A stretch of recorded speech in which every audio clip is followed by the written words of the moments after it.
Hey guys, welcome back to the channel. This is a story about what if Deku became a danger to himself part 1.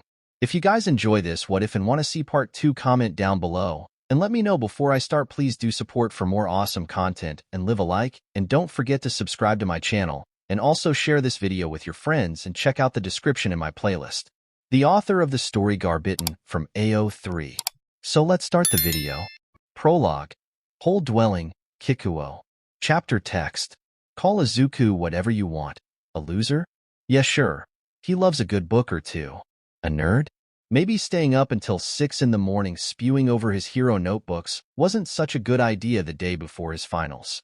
A quirkless disappointment to society who should take a swan dive off of a building and pray to get a quirk in his next life? Okay, maybe that was pushing it a bit, Kakin. Off track a little. Back to the point. Izuku is many things, motivated and stubborn. Maybe a little too honest, but always wearing a grin that could rival the sun.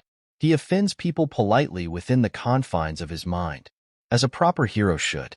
Mentally stable has never held a place on his list of personality traits. It never will, with how life had thrown one punch after the next until he was effectively pummeled into the sidewalk for breathing a little too loud.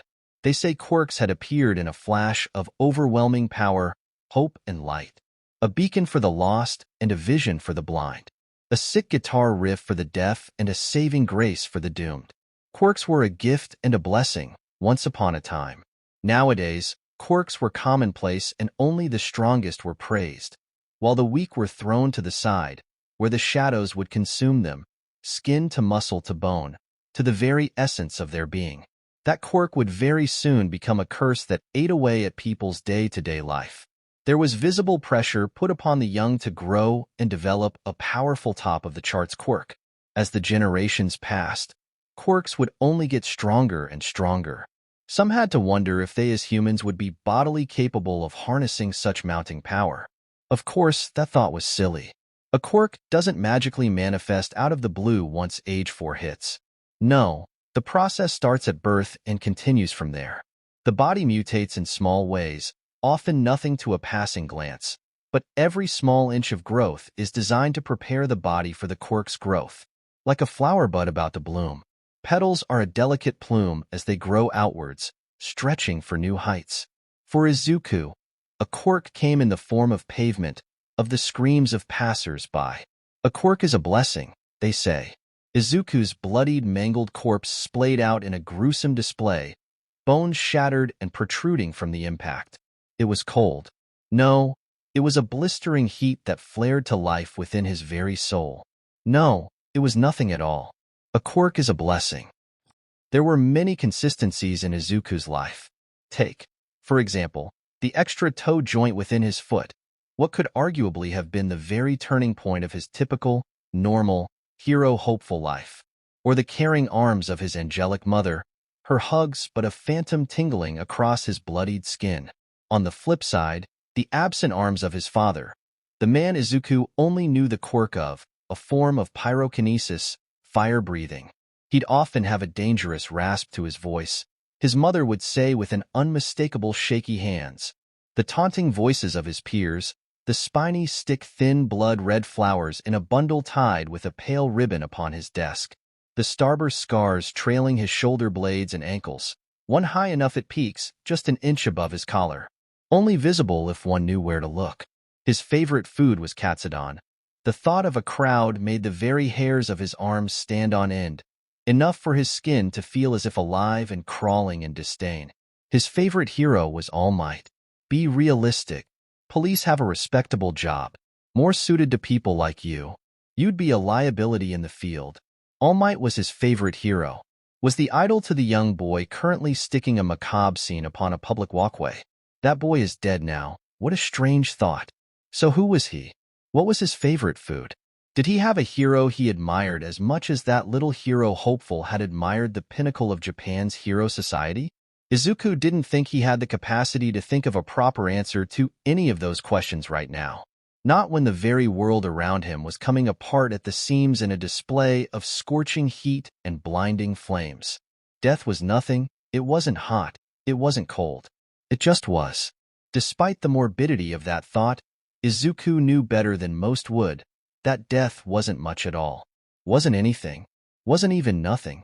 For death meant the non-existence of a small, quirkless nobody, with a body and mind and voice and habits that only a mother would ever love.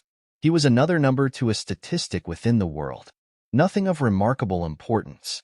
Death was nothing, until it was blinding, searing, melting his skin into a mold, carving his bones from ash and winding his muscles from golden thread, around and up and down until the heat became overbearing, reaching a turning point off of solid ground and dropping down for an entire existence until the impact at the end left him unrecognizable. He woke with a scream upon his lips, pain bursting from his back like firecrackers on New Year's Day. A frantic voice echoed a painful song rattling within his skull. Fire filled his veins with a vengeance, a static that screamed for release. He flailed, mind caught within the fishing net of panic, striking out at anything solid. He cowered against the closest surface. A metal bench, his mind supplied helpfully. That thought was banished in the midst of his panic. There was a metallic twang, a scream of agony, and a scorching pain that left his forehead in rivers of sweat. The ends of his hair weighed noticeably against his skin. No doubt he looked akin to a drowned, starving rat in the gutter, stiff with rigor mortis. Everything was dark and muted, a bland display, before he could muster the strength to lift his eyelids, only to stare straight into the eyes of a body half crumpled in on itself, singed at the edges and melted from the inside out, skin sinking in unnatural divots along the visible parts of their body. Whoever this was, they were long gone from the world now. Izuku scrambled back, hardly processing the twang of pain as his hand hit something sharp and long in his rush to retreat. It hit the floor with a metallic clang. That was a corpse. Holy fuck, that was an actual corpse. Such a brutal way to die. The way their skin sagged from their bones, the outline of their cheekbones much too sharp to be healthy. Now that he was seeing, truly seeing what was in front of him, reality slammed into him like a freight train on ice. The person's eyes were uneven, one staring straight across, through Izuku's emerald orbs and into the wall behind him, the other deeper within their skull, aiming downwards at the metal bench between Izuku's feet. The body was half laying upon the metal bench he found himself seated on, their lower body drooping long and pudgy to the floor. He gagged, bile flying free from his throat. Izuku threw himself into an awkward half-stomach half-hip position, spewing acid off the side and onto the floor, the taste burning his tongue and the smell clogging his nose. He gagged and spat until nothing was left, the only sound a faint dripping in the distance and the heaving of Izuku's breath. Was this hell? No, that didn't make sense. Hell wasn't real, and if it were, he got the feeling it wouldn't be so eerily quiet. He stayed, splayed out panting, staring blankly down at the puddle of vomit below him. He wasn't dead? How could that be possible? He threw himself off of a skyscraper. He hit the pavement and heard the screams of people as he plummeted. He should, by all means, be 6 feet under by now. He sat up, eyes flickering to the corpse in front of him. The body took up a good third of the cot space. Oh fuck. Was the body's skin burnt into the metal? Bubbled around the edges like an egg on a frying pan. Holy shit. Izuku spun back around to dry heave. Nothing left in him to spill but the tears brewing in his eyes. He'd never seen such a gruesome sight before. Where were the heroes? How the hell did this person die? How is he here? So many questions. Izuku felt his buzzing mind thrum with an oncoming migraine. Careful, so very careful to avoid the corpse.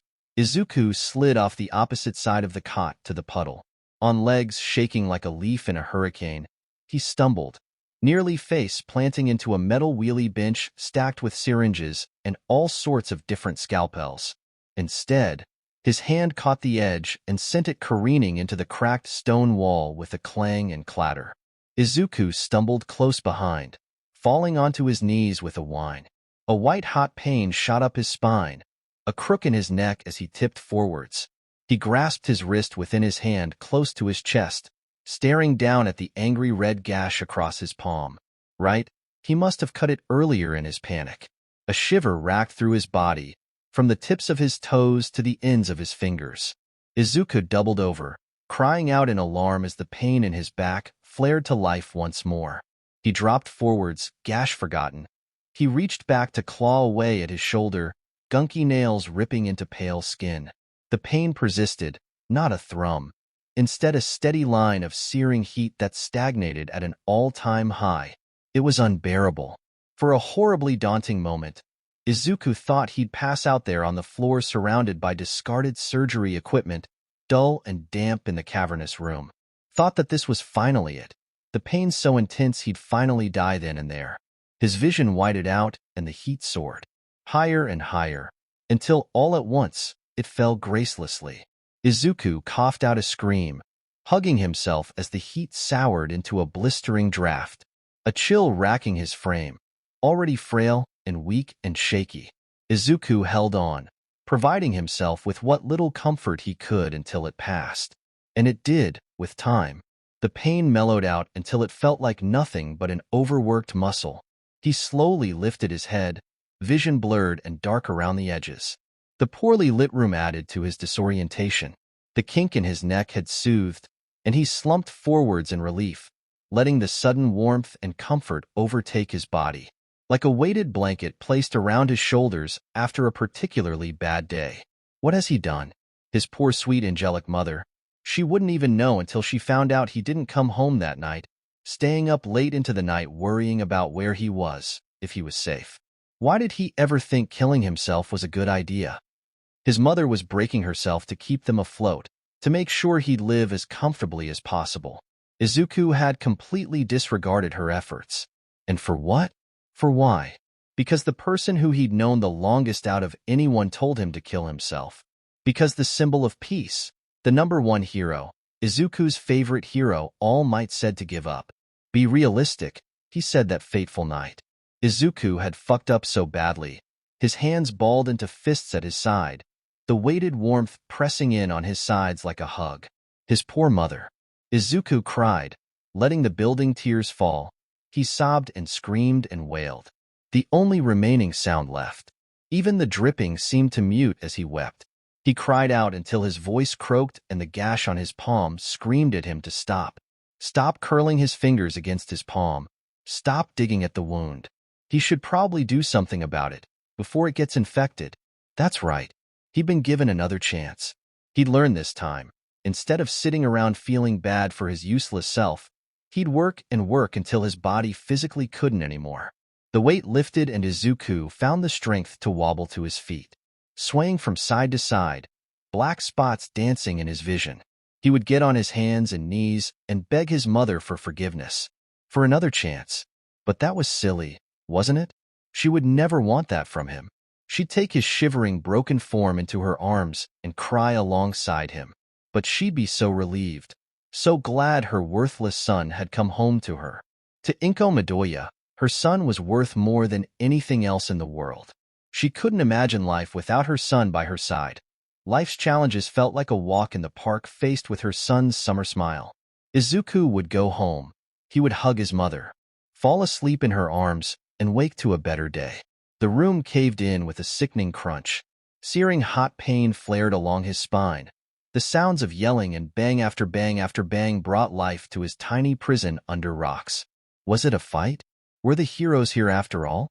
Izuku could only lay there, doubled over with the pressure of a collapsed ceiling pressing him into the concrete. He could feel the sharp edge of a pebble against his forearm, digging deeper and deeper no matter what way Izuku squirmed. He'd be crushed completely if the stone was even slightly heavier, flattened like a pancake buried under rubble. A second chance effectively wasted. After his change of heart and determination to do better. Be better. This truly must be nothing if not a sign that maybe he should just lay here and accept defeat. The room shook around him, glass shattering against the floor, no doubt from the jars of powders lining the walls. Light flooded through the cracks above him, from what he could see past his bleeding hands pressed against his temples. Something solid dug against his lower back, drilling a painful into his skin. Metal wall support, no doubt. S over here dash. Ain't you go any F dash. RRY up. Through here. The voices were clearer, drawing closer and closer until he felt the stone shift above him. Opening his mouth, Izuku tried his best to call out to whoever stood close enough to hear. Yet his voice broke off into a silent gasp of breath as the stone pressed further against his back, letting up a moment later. As if someone had walked right over where he'd been crushed. He whined, low and vulnerable as the voices cleared from the area, moving along from where he lay trapped and farther from reach. The chance whatever building he found himself in had completely collapsed was higher than the chance this tiny little room he'd found himself in upon waking was the only cave-in. The heroes likely had their sights set on a much more valuable goal than saving the life of one tiny, pathetic, quirkless fool. He shifted, heaving a cry when the metal dragged down with the movement. The sticky drops steadily turned into a downpour as he pressed up against the concrete. Something was patting his back from the damage, perhaps a mattress or something of similar making. Whatever it was left his hip to take the brunt of the damage. He heaved, using his forearms to push up from the floor, shaking like a fawn taking its first steps. The little rock, well and truly buried into his flesh, protests the motion, the wound weeping openly. He could feel the blood pool against his arm, no doubt painting him in wicked crimson. Izuku bit at his lip, stifling another cry as the concrete shifted, dropping down another notch into his skin. He'd never been particularly athletic. He could run, sure, but if push came to shove, he'd lose a fist fight against an infant. Tears slipped from his eyes, gasping as the air grew heavy and suffocating. What little light he had from between the cracks was fading, sun making way for the moon. He was going to die. Again. After dying once already, the thought of doing it again wasn't any less dreadful. The feeling continued to crawl along his veins with its icy thorns until a cold sweat had built up at the nape of Izuku's neck. From within the pile of rubble, he sent out a prayer to his mother. He wasn't religious by any means, but if there was a higher power, he'd want them to protect his mother. Keep her safe, alive and healthy. Maybe one day she could even find it in herself to crack a laugh with Aunt Mitsuki. "I'm sorry," he mumbled out through gasping breaths. "I'm sorry, Mom." If he wasn't such a weak, useless, quirkless nobody, maybe he'd be able to blast the debris into next month as easily as moving a finger, like Bakugo. A twitch, somewhere deep within him. A swirling mass of scorching heat glowing brighter and brighter until Izuku simply had to close his eyes. If he looked, he was sure, deep within his bones, that he'd completely lose his mind. He woke with a start, panting and gasping and clawing at the damp cloth sticking to his chest. Oh God, he was alive. Holy shit, he was alive. His eyes snapped open, head swiveling back and forth. The walls were white and pristine, the overhead light reflecting off of them and into his eyes. Izuku squinted, leaning forwards and down. The floor was a similar pristine white, tiled and reflective. Izuku could see his face, skin pale, but flushed, hair wild, but healthy. His eyes were dark emerald green, as they always are. By all means, he should be minced meat under debris. But alas, here he was, proven time and time again that what should have killed him has only ever brought disappointment. Is that truly a bad thing? Izuku would suppose not. Having yet another chance to make things right with his mother. His eyes trailed away from his freckled cheeks to the hands gripping the life out of the side of the hospital cot. He sat up, inspecting his left palm carefully. Nothing but a pearly white line left behind. No phantom pains or aches. He reached around, running his hand over a bandage wrapped firmly around his hip, prodding and poking where the deep wound very well should be. He felt nothing but the light tap of his finger. With a sob upon his lips, Izuku threw himself back, slumping against the cushy warm pillows. The clock on the wall above him read 6:27, early compared to any other time Izuku found himself questioning his very existence. Usually that was a 2 a.m. activity. He rolled onto his side, hands splayed out in front of him. He stared and stared and stared until his skin blurred against the cream-colored backdrop. He paused. Izuku felt himself tense, mind lagging behind as he craned his neck back to peek over his shoulder. There, sticking out from two loose holes in the hospital gown, were shimmering, dark feathered wings.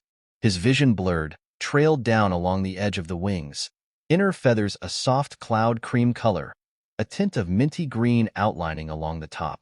The wings splayed out, dipping down over the bed to show off the obsidian black of the outer feathers, shining a viridian green against the light. A ripple of unnatural shine traveled from where they grew out at his shoulder blades, all the way along until they reached the tips of the primary feathers and back again. This is. Izuku promptly passed out, his head falling forward into his knees, bent over like a soggy slice of bread. The wings lay limp alongside his unconscious form. Congrats, you have a quirk. The doctor was tapping away at his computer as Izuku came to. Although you had the extra toe joint, it seems to have disappeared, miraculously. Given the stressful situation you were found in, we believe it to be a side effect of your body and mind's will to keep living. The doctor gave him a glance from over his glasses, eyebrows raised curiously. We've taken out the stitches that were present along the edge of your right wing. Searched through your medical history only to find nowhere had you written down for a quirk. He shrugged, a frown tugging at his lips. Although we try not to question separate institutions, it'd be rather hard to miss the pair of wings. The stitches would be the result of a surgery, perhaps closing a wound. That, too, was conveniently unmentioned in your records. We've seen late bloomer cases before, albeit very rarely and never any later than 6 or 7. He spins around in his chair to face Izuku properly. We've never come across something quite like this. Your name is Midoriya Izuku, correct? Izuku nodded, hands clasped in his lap and staring resolutely at the wall ahead of him. Right, that's what we found, too. You've been declared legally dead after your jump from a 13-story office building. Although expected given your previous status, you were shipped off to a morgue. He spun a loop, pen tapping at his chin with a sudden beaming smile, only to hear the entire cemetery had completely collapsed in on itself, revealing an underground maze of rooms. The only body, other than yours obviously, that the heroes managed to uncover was that of the cemetery owner. Melted from the inside out, the result of a wicked villain, no doubt. Izuku stared up at the doctor, his foot tapping against the floor in a rhythm only he himself knew. Izuku felt dread claw away at his chest with a vengeance as the doctor stared deep into his eyes. How could you have possibly recovered from such a fall? Your body was completely totaled. Izuku let his eyes drift away, shrugging silently. The doctor watched him closely. He was 57, the owner. An expert in his field, trusted by even the highest in hero society. His name was Takashi Kohei. The doctor stood with a stretch. Well, here you are now, I suppose. Alive and well, and very much not buried within a graveyard. We don't know how exactly you've developed a quirk at 14 years old after years stagnant. By all means, that extra toe joint should very well have been the end of it. He paused by the doorway, pushing the door open. You're cleared for discharge. Let me grab your visitor. He's been waiting a while for you to wake up. As an afterthought, the doctor threw a wave over his shoulder. It's been a few days now. The sooner he sees you're alive, the sooner we can kick him out. The waiting room stinks of fried chicken. I don't think I could handle another second of it. Izuku was sure if there was anything left in his body to throw up, he'd be doubled over hacking up a storm onto the crystal-clear hospital floor. Izuku was honestly expecting to see a police officer stomp their way through those doors, declare him a murderer, and throw him into juvie. He was hoping, however foolish that may be, that his mother would be there to welcome him with open arms, crying profusely over how scared she was, how distraught she was over the fact her precious little boy had killed himself. What a blessing it was he'd come back to her entirely intact and then some. He resolutely ignored the fact the doctor had referred to them as a he. What he didn't expect, didn't even bother to daydream about, was a blond man. Bright red wings and a charismatic smirk stretched across his face to come skipping in. Empty bucket striped red and white clung within his arms, right?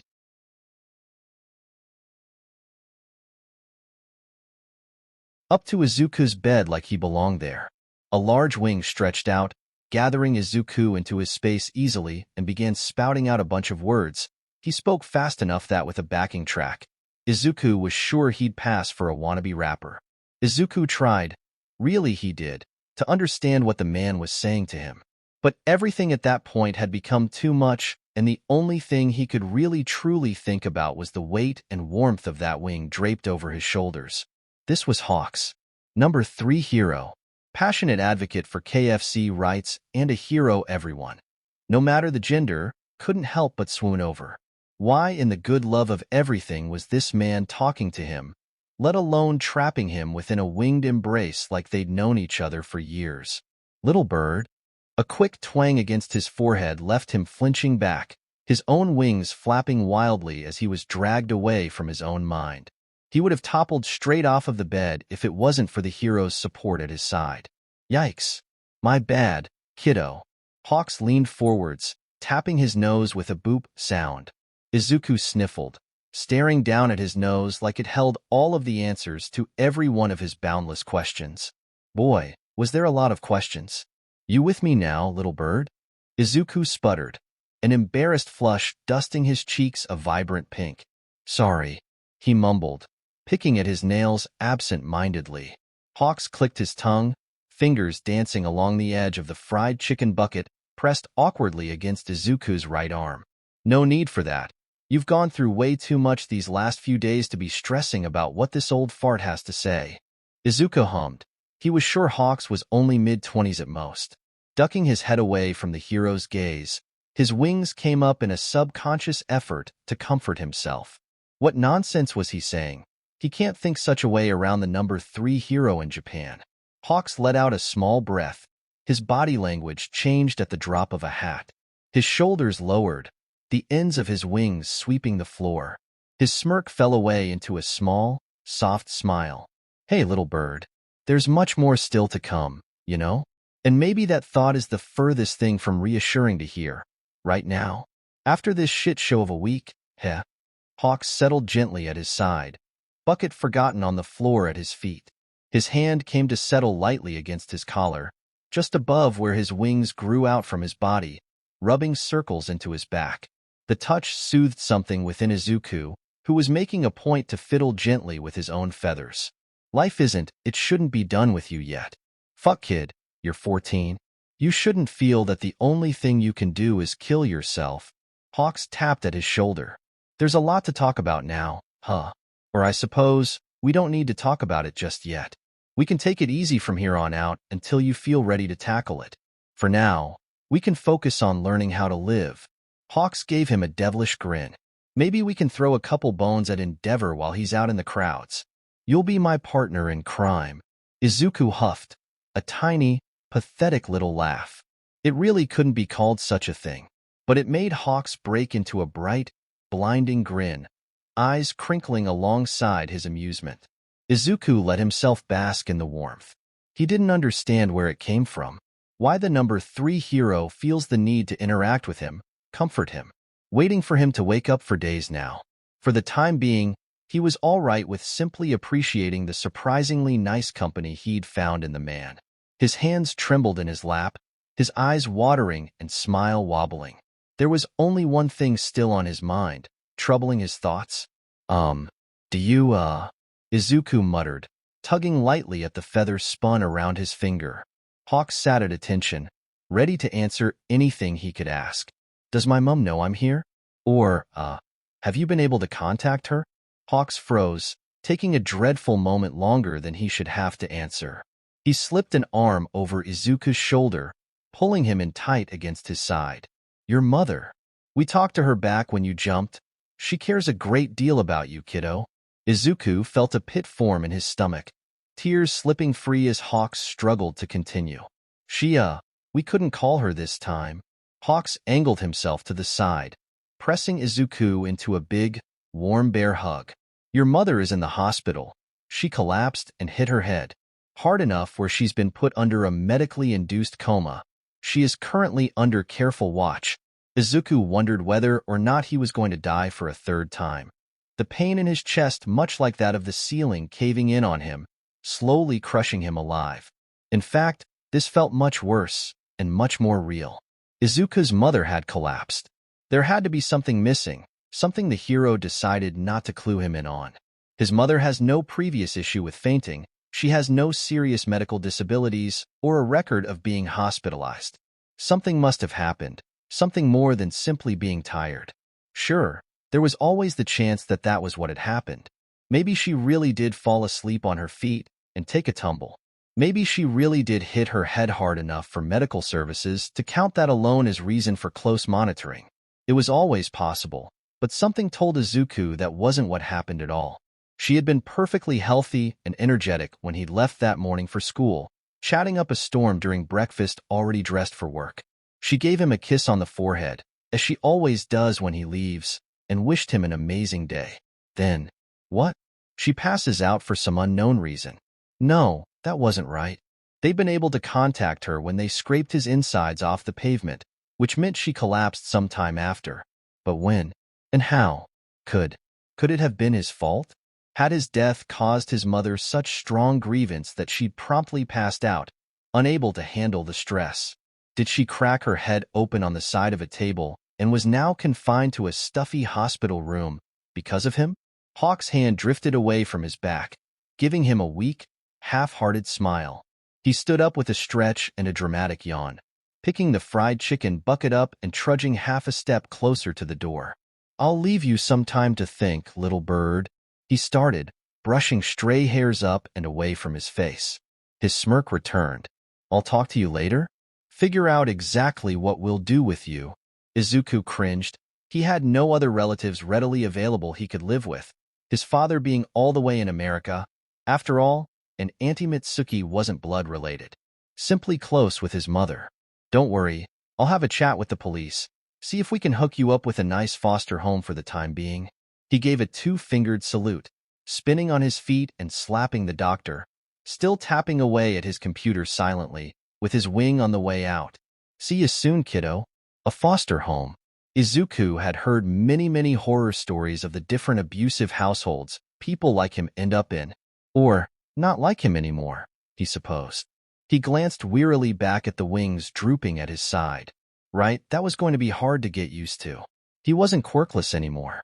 How exactly had he gotten wings anyway? This wasn't some stupid shounen manga where the main character receives unimaginable power for doing absolutely nothing. That was really worth a damn. There had to be some logical explanation. He had the extra toe joint and everything. There was no way he had a dormant quirk for 14 years, and only now that he'd killed himself to death, and back it makes a convenient appearance. He should be dead. For fuck's sake. Regardless, that was something Izuku would stew over later. Right now, he only really wanted to curl up into a little ball under the sheets and cry himself a river. Not that he could in good faith, with the foxish doctor still slaving away at some unknown document across the room from him. And this room really wasn't very big. "That can wait for later," he mumbled, turning on his side and staring out of the small window in front of him, watching absent-mindedly as the clouds drifted by. What?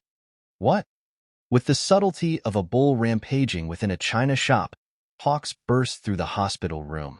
Smile wide, and the smell of freshly made fried chicken permeates every corner of the room. Izuku let a small smile stretch across his lips. Since their talk, Hawks has been in and out for the entire week. The doctor, despite clearing him for discharge, has yet to kick him out. He was waiting for it each time the doctor came sulking in through the doors, headband pinning back his shining purple and gold hair. He takes one look at Izuku's anxious shaking form, not unlike a chihuahua spotting a treat, and sighs. He shuffles around through his mountain of paperwork, only to hand Izuku a blank-lined paper and a clipboard. He throws a silly glittery cat pin over his shoulder, complaining about how tiring and headache-inducing Izuku's constant analytic mumbling is. Says it'll do them both a favor if Izuku had a way to release all that energy. It worked, for the first few minutes, until Izuku started really getting into it. He goes through possible applications of a hero's quirk, potential support gear that may help regulate and balance out any repercussions, and possible team-ups that could cover weaknesses between two heroes. The muttering will start up. Izuku can tell with how dry his throat gets when he's finally tied up all loose ends within his notes. The doctor waves him off like it doesn't bother him, because it wasn't as bad as if he didn't have the opportunity to write about it. Izuku thinks he's doing it out of the goodness of his heart, giving Izuku something to do with his hands, rather than sitting there lost within his own mind. And how dangerous that can be, the doctor is all too aware.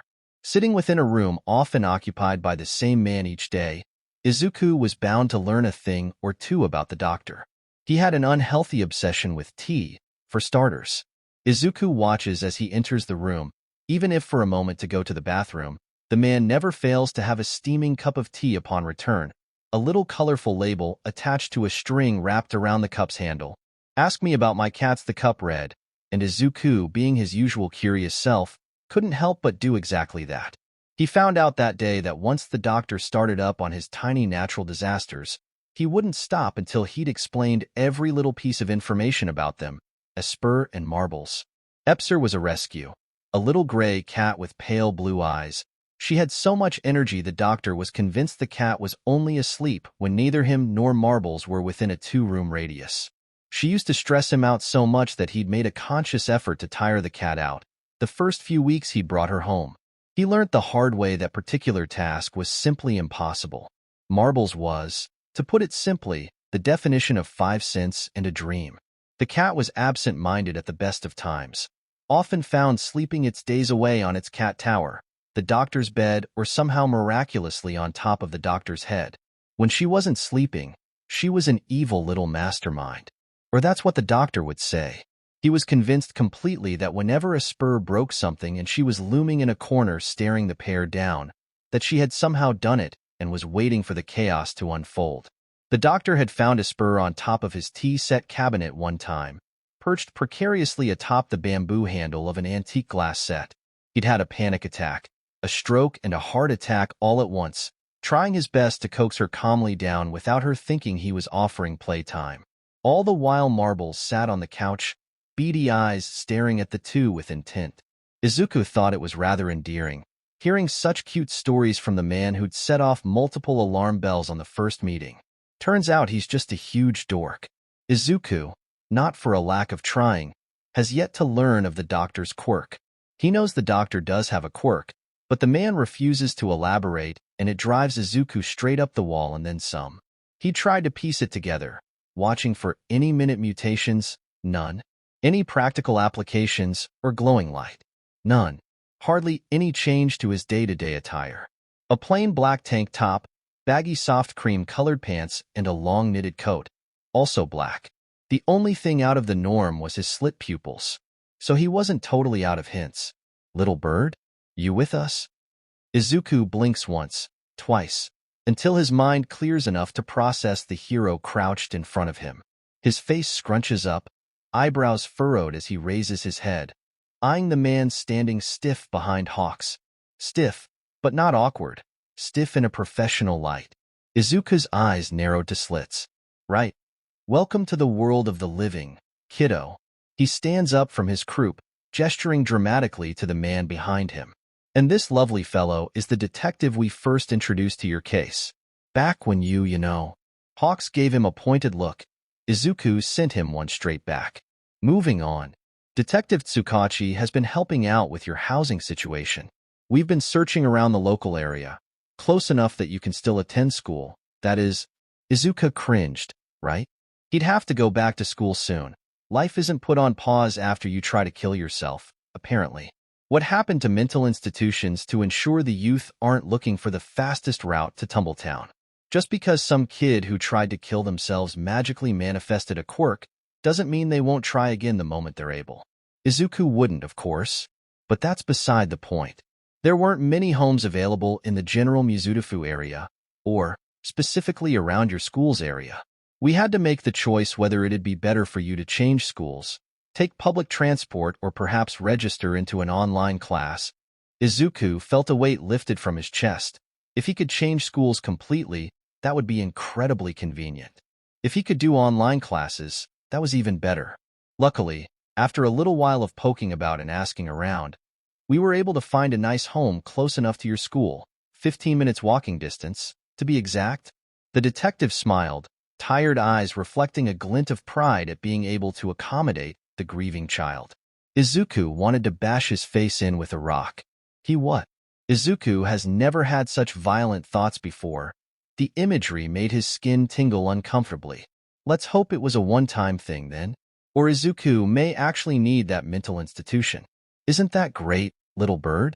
Hawks chirps, taking a chicken wing from the bucket and munching on it happily, a blissful look on his face. Izuku was sure he was. Entirely clocked out. That's fantastic. Izuku beamed.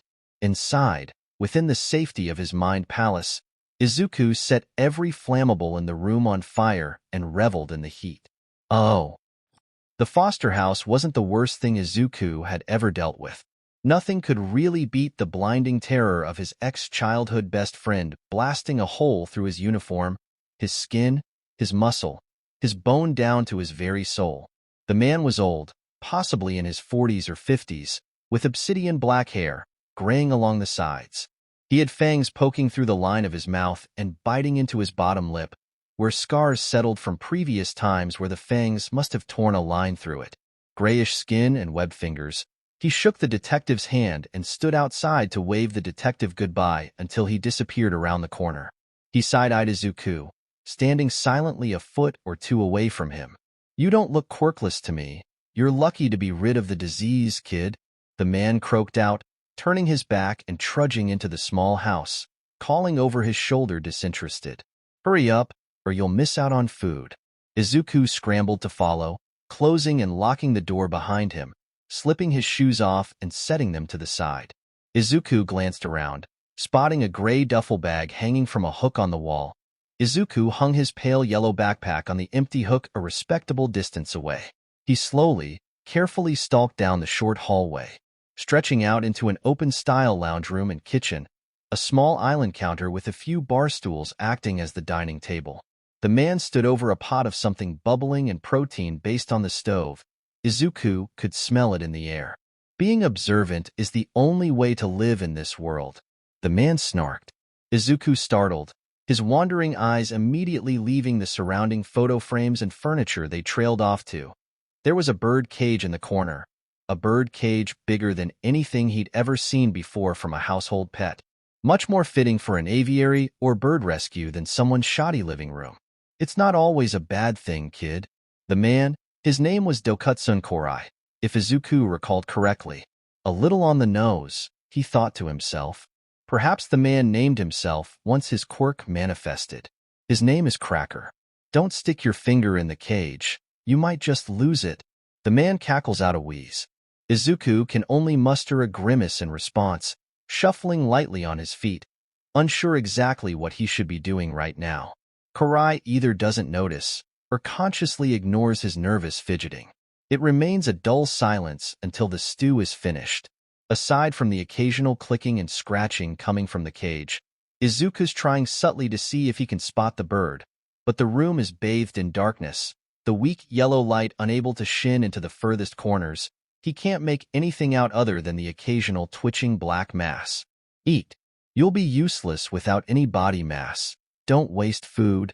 The man all but drops the bowl onto the kitchen island, gesturing with a wide swipe of his hand. Izuku's eyes subconsciously zeroed in on the transparent webbing connecting his fingers together. Right. Thank you for the food," he mumbled, carefully sitting on the stool, his wings twitching restlessly at his side, brushing the floor with a thwip. Korai doesn't respond past a grunt, settling across the island from him, digging in instantly like it was the first meal he'd eaten in weeks. Izuku took his time, staring down at the unsuspecting bowl of meat and more meat. Did Korai put anything other than meat in this? Is it a quirk-related thing? Perhaps the only food he can safely consume was meat. How specific were the requirements? Did it extend to poultry and seafood, or was it only red meats? From what Izuku could tell at a first glance, there was only beef in this stew. He stirred the food around his bowl curiously. It lacked the usual flavoring color. It was watery and looked half raw. Was this safe for Izuku to eat? Probably not. Korai glanced up at him past his knotted fringe. He quirked an eyebrow. "What? You vegan pipsqueak?" Izuku startled backwards, wings flapping wildly to catch his balance. The sound must have startled Cracker, for the bird started flapping alongside him, crowing loudly. Korai groaned, standing up from his chair with a stumble. He hit his fist against the cage repeatedly, grunting and grumbling about the racket. "Shut up, Cracker." You'll turn this old man deaf before he reaches 60.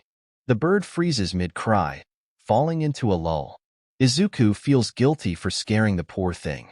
He needed to get control over his newly acquired limbs. What good is a quirk when he can't even use it?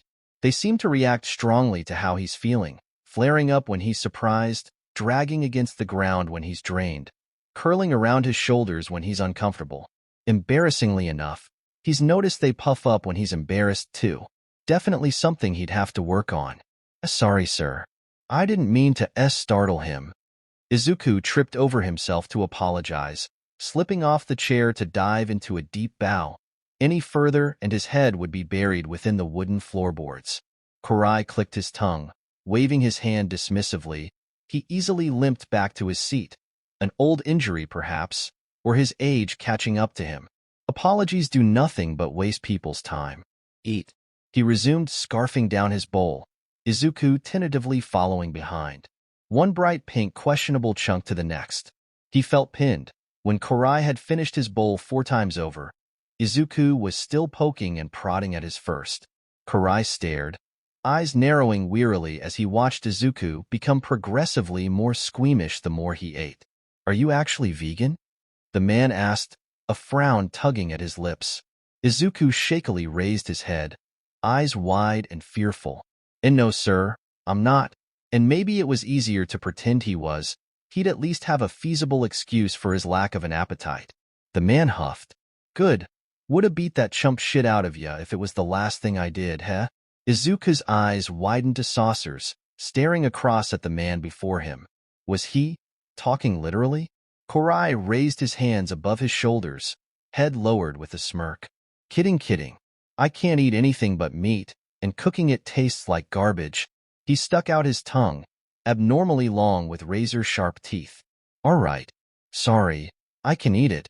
Izuku turns back to his bowl, cringing at the sight of over half the bowl still full. He peeks up at Korai in a last-ditch effort to avoid the inevitable.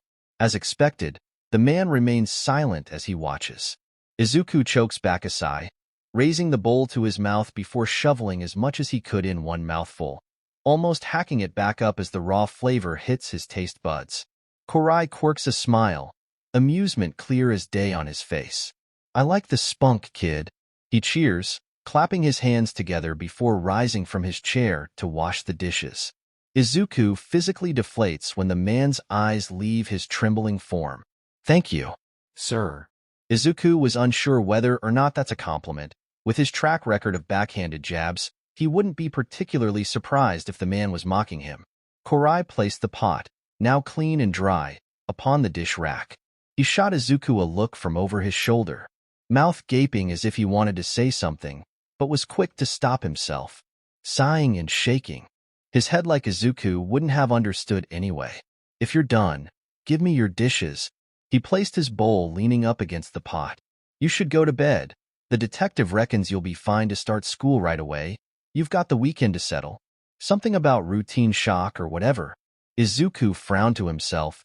He dreads the moment he steps foot into school grounds. He knew what awaited him. After so many years of the same torment, they were used to Izuku disappearing for a few days when they rough him badly enough to require a few days off his feet. He knows for certain they'll be worse after he's been gone for a few weeks.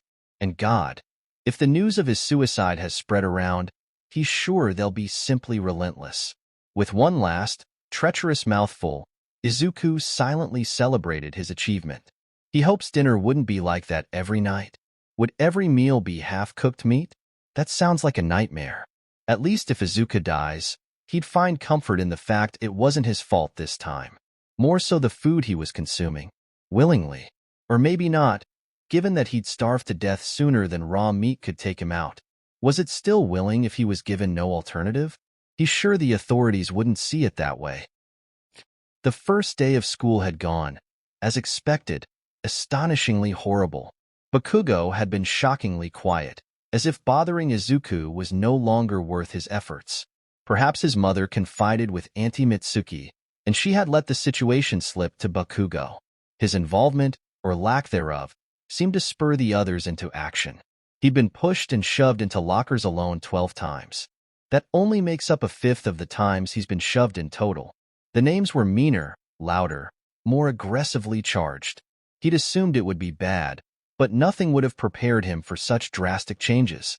With a quirk, surely his peers would hold more respect for him. You'd think people's views would change gradually over time, but they didn't. It only got worse. Each day, he'd return to Korai's house with wild hair from tugging and pulling, red irritated eyes from crying and rubbing, and enough bruises to the point they overlapped and started to bleed. He was sure by the end of the month he'd be dead. Again. Maybe food poisoning was the least of his problems. Korai knew. Izuku knew that Korai knew. He'd make comments on his wounds, on the deep eye bags that grew progressively worse as time dragged on. The way Izuku's diet shrunk, the nights he'd stuff his head in the toilet bowl and throw up the food he'd eaten that day, unable to stomach anything more than a bite or two. To the old man's credit, he'd tried his hardest to help him through it, in his own, awkwardly aggressive way, occasionally cleaning and wrapping any open wounds, buying packs of plain crackers and rice as a lighter meal. Izuku was thankful he could turn away the raw meat. It very likely wasn't helping with the nausea. Even the times he'd make an effort to sit beside him and talk made leaps and bounds in Izuku's demeanor. 4 hours after particularly bad days, they'd slump over the old raggedy couch and chat, usually with a pack of cheap water crackers between them. Korai hated those crackers. Those conversations were the only thing keeping Izuku sane. After those first few weeks, nearly a month in, those conversations were what led to Izuku and Korai talking about parents and childhood. "My mother is dead." The old man had let out a dark chuckle at his own words. Izuku struggled to find the mirth in his statement. "My father died, too. Around the same time." Izuku listened, wings tucked up to his chin like a blanket. "She ate him." Holy shit. Whatever Izuku had expected, it was not that. "My mother ate her husband of 23 years after a freak quirk accident," he elaborated. "You might have noticed, but my quirk is rather inconvenient. I'm lucky, compared to her. She had an insatiable bloodlust, couldn't go without meat of some sort for longer than a few hours. I'm similar, though I can go a few days. Where she was feral and beastly, I'm more in control over my thoughts and feelings. I've had episodes before, but none to the extent she had. I can still think while my body moves on instinct. I'm watching everything play out like a movie, unable to interfere." He glanced across at Izuku with a grim smile, chewing loudly on a cracker. "I'll spare you the gruesome details, just know, watching your own mother eat somebody alive, your own father, it stays with you, haunts you for the rest of your miserable life." He leans heavily against the back of the couch, staring into the dark of the bird cage. "I don't want to end up like her. Sentenced to death in prison." Izuku's heart broke, watching a tear slip past Korai's eye. The man's breath trembled. "I didn't get to say goodbye." His voice cracked with emotion. The pair were closer after that. Izuku felt, despite learning about the nature of his quirk, safer around the man. He had a truly kind heart, was simply broken down by the trials and challenges life had thrown at him. Izuku's heart bled in tandem with his pain. In return, Izuku had shared his own pains. The friendship he thought would last a lifetime, the diagnosis, the fallout, the bullying, the suicide, and the development of his quirk. He said it all, everything he could in solidarity with the man who tore his heart straight from his own chest and placed it within Izuku's open palms. Izuku was determined to show this man the kindness life denied him. So how could it possibly go so horribly wrong? All it took was one last little mistake to topple the house of cards they made together. That day was particularly bad, one of the worst so far. A boy in his class with drills for fingers, hyped up by the others who had crowded around Izuku in a tight semicircle, left cowering against the wall, decided it was his turn with the freak late bloomer. He'd torn holes straight through Izuku's forearm, not deep enough to hit bone, but pretty damn close. Blood poured like a faucet almost immediately. You couldn't hear it pooling on the floor past Izuku's screams. The pain was debilitating, enough that it took less than 2 minutes before his mind had well and truly shut down, no longer processing the concerned muttering of his peers. "This is a bit too much, right?" Someone spoke up meekly. "But he deserves it." Another argues back. "But that's a lot of blood. What if he dies?" A new voice called out. He's done it once already. What's another? It's not like he can anyway. The second voice carries over the crowds. It would seem 𝗵𝘃𝗀𝗁 spread his return from the dead around school. No doubt it would give his peers an excuse to up the ante. Is this how psychopaths are made? Perhaps. And it would be no one but Izuku's fault. He trudged through classes practically dead on his feet, blood trailing behind him everywhere he went. He's sure the teachers have noticed, but none have the nerve to breach the topic, the fear of talented future heroes' careers hanging over them like a parasite. He pities the janitor forced to clean up after him. Hopefully they don't quit their job after seeing the state of the halls. He's sure it'll only get worse from here on out. He takes his sweet time on his return to Korai's residence, where he'd usually jog back and forth, maybe break into a run if he's feeling particularly fit to be moving. He's hardly moving at a snail's pace right now. His wings are entirely limp, as if he's lost even the strength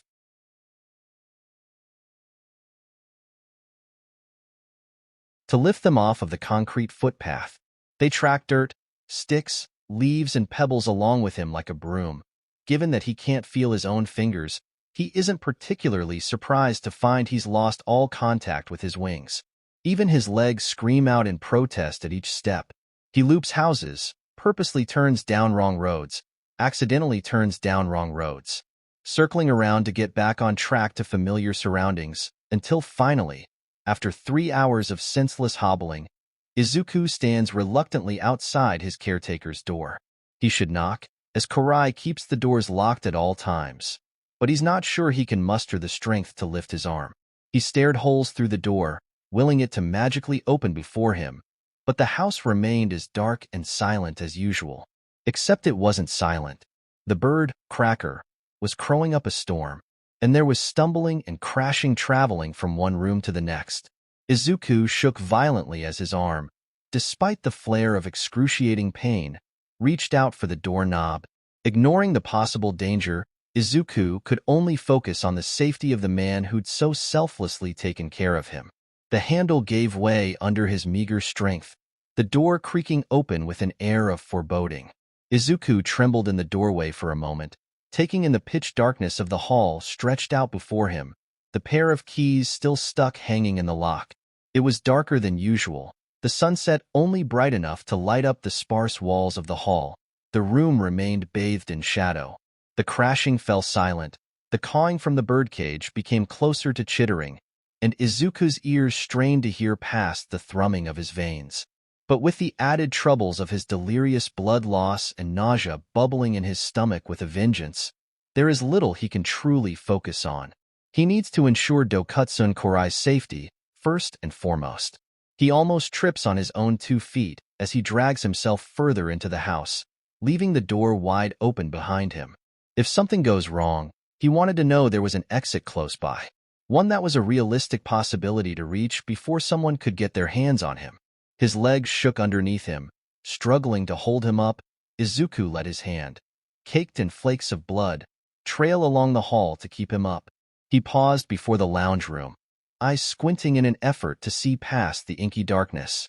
It proved pointless. He couldn't see any more than he could from the doorway. "Sir Dokutsun?" Izuku squeaked out, probably not the smartest way to walk into a possible villain attack. But Izuku couldn't think through the anxiety flooding his mind. "Sir Dokutsun, are you home, sir?" Izuku took one step into the dark room before he spotted it, hunched in the corner closest to the birdcage and furthest from the door. He'd recognize those glaring, dusty crimson eyes anywhere, piercing through the shadows, engulfing him. "Sir Dokutsun, are you okay?" Izuku struggled around the couch towards his caretaker, free hand outstretched towards the old man. Korai seemed to perk up at his voice. "Here, let me help you. Where is that damn light switch?" Izuku lets his hand, no longer numb, but still tingling under his skin, feel across the wall between the doors into the only 2 bedrooms, where he knows the switch is. "Somewhere. Did you hurt yourself, sir? I can grab the medical box from the bathroom." The lights flickered to life a dim yellow hue. Izuku celebrates to himself with a skip in his step. He spins to face his caretaker, the man Izuku had grown attached to in his relatively short stay under his roof. The man stares back silently, Something was different about him. Wrong. Izuku couldn't put his finger on it, though. 𝗧𝗵𝗵𝗃𝗧𝗵? Izuku mumbled, stepping closer. He reached a hand out to help him up. Korai stared up at him blankly, eyes glaring something fierce. His mouth opened, arm reaching out to take his. Then his pupils narrowed to slits, zeroed in on the blood coating his palms. Izuku froze, chuckling nervously. It's okay. Really. Just a small argument at school. Izuku moved to take his hand back. Here, I'll wash it off. 1 second he was moving towards the bathroom. The next he was flying forwards, something solid and fast connecting with his back. He hit the wall head first, a deafening ring buzzing hell in his ears upon contact. Sir, Izuku felt the floorboards drag against his forearms, scraped raw against the flayed surface. He bit back a scream as the hole in his arm started throbbing anew. Blood seeping past the blaring red scab. His ankle was tugged viciously back, nails sharp and predatory, digging crescent scrapes into his skin. Izuku stumbled, clawing away as he spun, face to face with Korai, who was salivating above him, crouched over his body like an animal. His quirk, Izuku's lip wobbled. He's having an episode. 𝗧𝗵𝗵𝗃𝗧𝗵. Hang on. Izuku cried, tears creating a steady stream down his cheeks. Seriously, he's cried enough tears to fill a swimming pool today alone. Korai's jaw unhinged, far wider than physically possible for a human, fangs extending over and around, digging firmly into his own chin. He watched with morbid fascination, despite the situation, as the teeth retracted and extended repeatedly, oddly reminiscent of a snake flicking its tongue to taste the air. He pounced, nails tearing down Izuku's chest and shoulder, taking a snap at Izuku's throat. Izuku flailed, pushing back as far as he could go, wings curling up around his body like a shield to the man's teeth. The pain was instant and sent his body into shock. Izuku froze, watching the man he'd grown to care so deeply tear away at his wing, feathers and all. His teeth stabbed like a million razors. The room filled with howling beastly roars and feral growls. Korai was panting like a rabid dog, jaw well and truly latched on. Izuku sobs, through the blurring of the world around him and the dots dancing in his vision. He is convinced this was it. He dies again. Just like that, 3rd time's the charm, as the saying always goes. His face falls into a misted emptiness, staring blankly up at the man panting past the limb locked within his mouth, swallowing up the leaking blood like a starved stray. Perhaps he was. Izuku didn't register it at the time, being so selfishly caught up within his own life that he'd missed the way his caretaker ate. When was the last time Korai had eaten a regular meal of meat? This was Izuku's fault, always his fault. Over and over again, he never learns his lesson. Korai has turned into the thing he detested, swore to his parent he never would, and it was all Izuku's fault. The room wobbled through the tears in his eyes, swallow after swallow. Izuku watched Korai feast on his blood, jaw clenching down harder, no doubt scraping down to the very bone. He watched blood leak in rivers past his lips, trailing down to meet in the middle on the point of his chin, dripping down to stain Izuku's feathers and blood.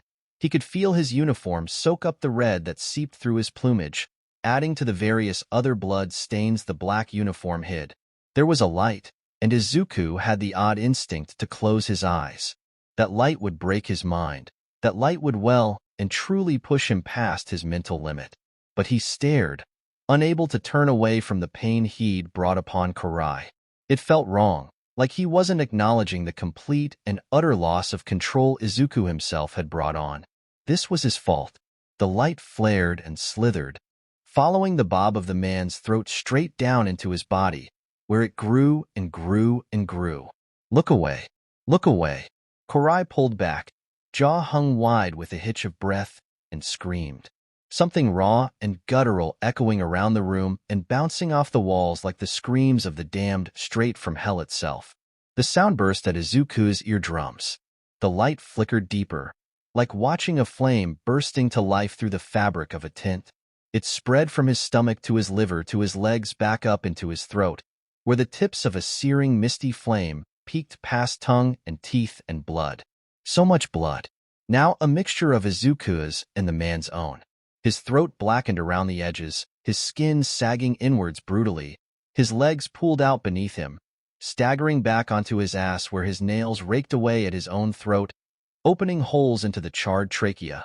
To the horror of the 14-year-old boy watching it all play out, the misty green flames ate away mercilessly at the bone and flesh. It burnt bright and hot until there was nothing left to burn. Korai's head snapped back, neck no longer having the means to hold Korai's skull up. His arms fell next, gaping holes like scorched fabric revealing the empty, hollowed, blackened insides, skin sagging against the floor uselessly. His legs followed suit in a similar manner, until the light finished in one final flare upon his heart. The man who cared for him despite everything Izuku brought along with him, who told him of his parents, of his quirk, who trusted him enough to talk through his traumas after years of failed therapists, was left as nothing but a pile of roasted flesh on the floorboards, like a skinned animal. Nothing but a cannibalistic psycho. Not to Izuku. Never to Izuku. Because he knew the truth, he would make sure the whole world knew. This was his fault. Izuku had done this. Izuku had just killed a man. No, not just one. The morgue owner, nothing but a fried corpse left in the wreckage. It all made sense, dots connecting into one big bloody, convulsing constellation in his mind. Izuku had killed them both. He was a murderer. He was a villain. Sirens blared in the distance. It seemed the small strike of luck he'd tripped face first into has already run well and truly dry. The blood was dripping, soaking through his skin and tainting the inner flesh with his disgusting, festering guilt. There was motion, voices and sirens and people. They were here for him. For Korai. He just killed a man. The officers were blurred around him, moving back and forth through the house, yelling out to each other and talking over intercoms. He watched, dead to the world, as an officer with a dog mutation quirk set up lines of tape, marking off the parameters of the house, the crime scene. Izuku just killed a man. He was lining the floor with a white marker when somebody stepped up to block him from view. The new officer crouched down in front of his trembling form. He said something, words in a language he could understand, but not right now. He couldn't hear anything right now, couldn't see anything other than the pile of skin and clothes left in a heap before him. Korai was dead. Midoriya. A brush of contact against his wings, warm and alive. Izuku's head snapped to the officer, reeling back into the wall violently. D-Don, he shouted. His hands would have shot out to push the officer away if he could muster the courage to lift them, currently frozen at his sides like dead weight. The officers rushing around paused to glance at the pair, before promptly returning to their duties. Midoriya, are you with me? You're okay now. Can you tell me what happened? He had soft brown hair, falling into wispy locks around his cheeks, warm honey brown eyes staring straight into his without a hint of hesitation. Didn't the officer realize Izuku was the one to kill Korai? No, you don't understand. Izuku sits up, back resting heavily against the wall. He was sure without that support, he'd have collapsed into a bloody heap. He didn't do anything. The officer nodded slowly, opened the notepad and clicked his pen a few times before scribbling his words onto the paper. Good. The world needs to know the truth. His quirk. He needs meat. I couldn't eat it, so he stopped buying it. Izuku's hands lift from the floor, gesturing wildly around the room. I never wanted to hurt him, and he didn't mean to hurt me. He almost lost balance as he sat up, gasping as pain ripped through his side. Must have been where Korai's claws had gotten him. It's nothing compared to the hole drilled into his forearm, still leaking blood. I killed him, officer. Izuku watched the officer raise his head to stare across at him, something akin to disbelief in his eyes. No doubt, the man would never expect a middle schooler capable of such atrocities. You did? In self-defense? The officer let his gaze drift over his arm, to his shoulder across to his ribs. Izuku grit his teeth. It wasn't. I would never want to lift a hand against Sir Dokutsun. Izuku watched the man's face fall as he thought, jotting his words down on the next page. So what happened here, kid? He asked, eyes narrowed cautiously. Was he deaf? Fucking stupid? Izuku explained it. explained all the officer needed to know to draw the correct conclusion. The officer reached a tentative hand out towards him, watching out for Izuku's reaction warily. His quirk went haywire. "He was starving, officer." "It was my fault." Izuku scrambled as far back against the wall as he could, away from the officer's oncoming hand. "Don't touch me. Please don't." His eyes pinched shut, trembling hands clenched into fists at his side. "I can't hurt anyone else." Izuku whipped his head up as the officer stared him dead on, something like determination shining across his features. "He's not getting it. Sir Deku and the cemetery owner. I killed them both." The officer's eyes widened, glancing back at his partner, frozen in his tracks, for a brief check-in, as if he simply couldn't believe what he was hearing and needed the visual confirmation his partner had heard it too. "Kid, it's not your fault." Izuku felt his mind buzzing, white noise driving him into a dissociative state. They didn't understand. Why can't they understand? It's to be expected with the surprise appearance of your quirk. Your mind is anxious and uncertain. The world around you may look strange. You didn't kill them. You've hardly had your quirk for a week, let alone had the opportunity to learn. This wasn't your fault, kid. But it was. A hand connected with his wing, still shielding his body from view, and it seemed like time itself caved in around him. All he could see was that bright, blinding green light. That cursed fire. The officer's hand was gone, left sagging along the floor. His eye sockets hollowed and his mouth stretched into a long, sharp-toothed smirk, cheeks sunken deep into his skull, misshapen. "You did this." Izuku threw himself to the side, scrambling past the bird cage as Cracker cried and beat his wings. Izuku tugged the door open, leaping away as the dark mass leapt from its confines. An Andean condor spread its wings out with a cry, the charcoal feathers highlighted gold under the scarce lighting. Izuku dragged himself across the wall, tugging desperately at the kitchen window with tears tracing lines down his cheeks. Midoriya stopped. The officers ducked down as the massive bird beat its wings and spread its talons, promising bloodshed.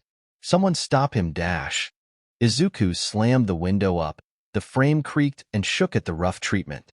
Cracker flipped around in its panic, eyes trained upon the open window, letting the cool dusk breeze flow through the house. Izuku's eyes widened as the bird darted from across the room to the window in a matter of seconds, the winds stirring up a cloud of dust layered upon the shelves. Izuku followed behind Cracker closely, pulling himself up, and over the moment the massive bird breached the outside world. He could hear the officers give chase, shouting at him to stop. Izuku didn't turn back. He refused to turn back as he vaulted over the fences lining Korai's property. He stared up at the clouds, the hulking figure of the bird casting shadows across the sky. "I'm following you," Izuku thought privately, trailing behind as the bird continued deeper into the industrial area and further from civilization. He ran, ducked, and slid as the sounds of sirens in the distance became an afterthought, well up until there was nothing but his heaving breaths and raspy coughs breaking the tense silence hanging over his head. Cracker had landed on a light pole not too far ahead of Izuku, staring down at his tipping frame like it knew exactly what had happened and who was to blame. Izuku felt his heart crack straight down the middle.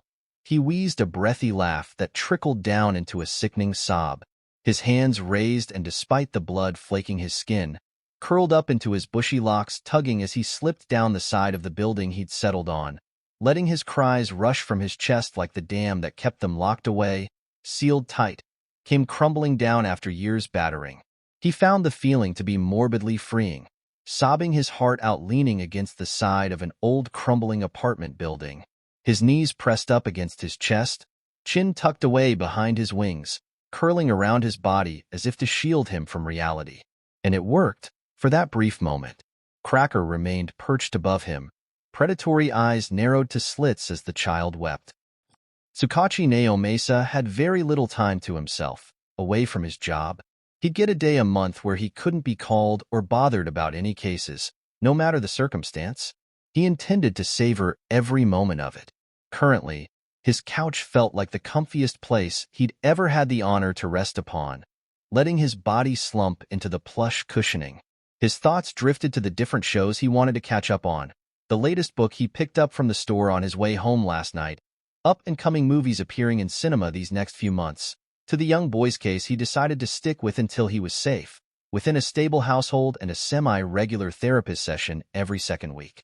He may actually discuss weekly meetings. He was really aiming for permanent stay with a psychology specialist until he was in a much better place, but thought that'd be a bit too much for the kid's mind at the moment. If he gets worse, or tries something again, 𝗵𝗄𝗄𝗧𝗵𝗲 would be sure to seek more extreme solutions.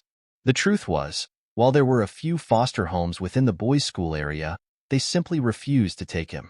He'd explained the whole situation, and it seemed to be quite daunting for most families, to the point they'd outright refused the kid a lodging. It was disheartening, but when he'd rambled to 𝗎𝗪𝗧 about the issue, he was quick to send him a contact to an old acquaintance he trusted well enough to properly care for the kid, albeit temporarily. 𝗵𝗄𝗄𝗧𝗵𝗲 would be eternally thankful to 𝗎𝗪𝗧𝗫 for the assistance. 𝗬𝗂𝗁 Korai, a man in his mid-40s. He was one of the first cases 𝗎𝗪𝗧𝗫 had worked on post-graduation. His quirk was called Predator. It gave him naturally durable nails, pointed teeth, and retractable fangs. He had crazy good thermal vision, and whenever his senses were particularly heightened, his eyes would glow. Of course, it came with its drawbacks as any quirk would. The fact he could only sustainably eat meat, and requires at least 2 full meals of meat in a day was one. A set of animalistic, instinct-driven behaviors was another.